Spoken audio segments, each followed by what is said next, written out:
J'ai peut-être juste deux questions par Ouais. rapport à l'événement que j'organise sur mon site web en rapport Mhm. avec l'affiliation et comment réussir à faire de l'affiliation parce que forcément ça intéresse beaucoup de monde encore aujourd'hui. Ouais. Donc j'ai deux petites questions à te poser, tu me dis ce que ça t'inspire. Mhm. Donc d'après toi, qu'est-ce qui distingue ceux qui réussissent en affiliation de ceux qui ne réussissent pas du tout? Ça c'est la première question. Je te donne la deuxième, comme ça tu pourras peut-être Bah, même... attends, je réponds à la première Allez, parce que vas-y. ça va être simple. C'est exactement tout ce dont on a parlé depuis le début de l'interview. T'as des gens qui vont se dire, et je vais juste donner un exemple et ça va être clair, je pense. Il y a des gens, ils vont se dire, ouais, moi, vu que je n'ai pas envie de créer mon propre produit ou je sais pas comment faire, je vais vendre les produits des autres. Et du coup, ils vont se dire, ça va être facile parce que les produits sont déjà là. Bah non. Le truc, c'est que si tu fais juste des contenus moyens parce que tu connais pas trop la personne qui peut être intéressée pour acheter ce produit-là, leur problème, pourquoi ils auraient intérêt à l'acheter?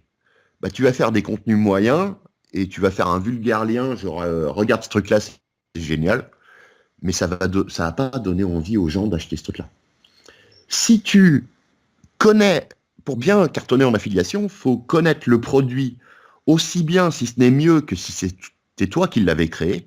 Donc pas hésiter à prendre du temps là-dessus pour savoir trouver les arguments, savoir quel problème ça résout, qu'est-ce que ça va changer pour les gens qui l'utilisent, qui l'achètent et qui l'utilisent. Connaître, faire ce qu'il faut pour bien connaître les gens qui peuvent être intéressés par ce produit-là, tout ça. Toute, toute cette démarche dont on a parlé depuis le début là, de notre conversation. C'est ça qui va te permettre de savoir à qui proposer cette offre-là en affiliation, quoi dire pour la vendre et comment. Ok, ok. Bah c'est... Je pense qu'il va falloir écouter toute l'interview parce que c'est vraiment super, super riche pour aider les gens à s'en sortir si les personnes souhaitent faire de l'affiliation. Ouais, ouais, bah de toute façon là tout ce que on a parlé, voilà, c'est ce que j'ai constaté moi après des années et des années à accompagner énormément d'entrepreneurs, que ce soit via les formations que je vends ou en coaching. C'est des trucs tout bêtes, mais qui font pas forcément plaisir à entendre parce que ça demande un minimum de travail. Mais voilà, il y a les raccourcis, le côté ça devient facile, ça vient qu'après ça. Tout ça, c'est tout ce qu'on voit aujourd'hui, c'est les fondations en fait. Comment faire, voilà, comment avoir les fondations pour que ta maison elle se casse pas la gueule et puis que tout soit facile après et que tu aies vraiment une belle baraque, quoi. Ok. Et du coup, la deuxième question que j'avais, tu vas me dire là aussi qu'est-ce que ça t'inspire.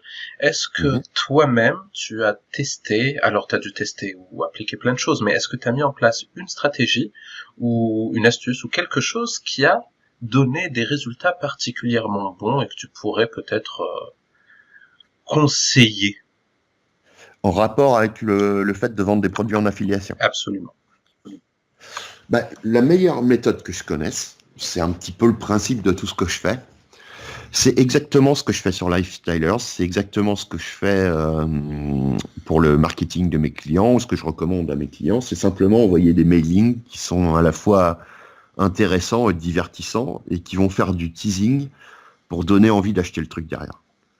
C'est le système. J'ai testé plein de systèmes marketing parce que ça, voilà, c'était mon taf forcément, notamment quand toi tu bosses pour des clients qui visent des gros chiffres d'affaires et que tu cherches à améliorer leurs résultats, tu testes tout plein de trucs. Mais finalement, un produit en affiliation, c'est exactement la même chose que si tu vends ton propre produit, que tu vendais de l'accompagnement, un événement, un produit physique, ce que tu veux. Le but, c'est parler aux gens de leur vie, de leurs problèmes, de comment les résoudre, comment obtenir Voilà. Donc ça va être la même chose. C'est simplement trouver les arguments pour leur donner envie, pour leur montrer que le produit va vraiment les aider ou que c'est le truc dont ils ont besoin. Il n'y a pas de recette magique quelque part.